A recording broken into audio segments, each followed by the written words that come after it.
t-shirt yake hapa, lakini kutokana na kitu ambacho kipo ndani yangu kinanisumbua sana, silali, sifai chochote, yaani najikuta kwamba ukubwa uliokuwa ndani yangu unanihitaji sana.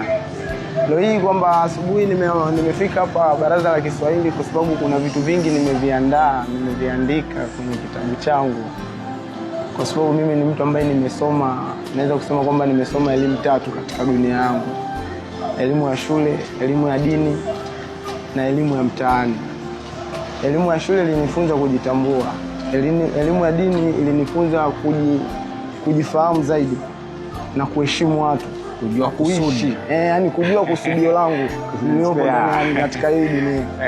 Lakini elimu mtaani imenifanya nijue ni mwendelezo gani ambao natakiwa kuishi katika dunia yangu.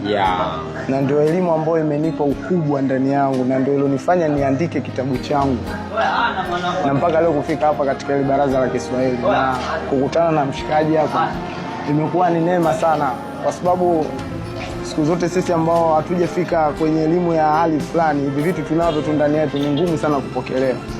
Ila kutokana kuna watu ambao wana macho, yaani unajua kuna mtu mwenye jicho, afu kuna watu ambao wana macho. Mwenye macho ndio wenye kutazama, lakini mwenye jicho siku zote utazama tu juu.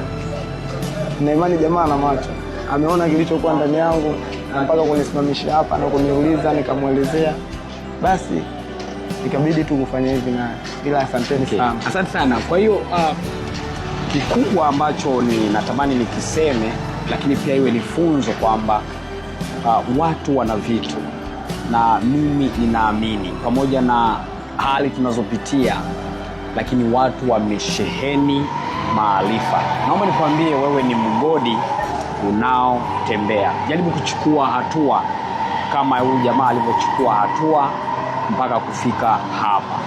Asante sana.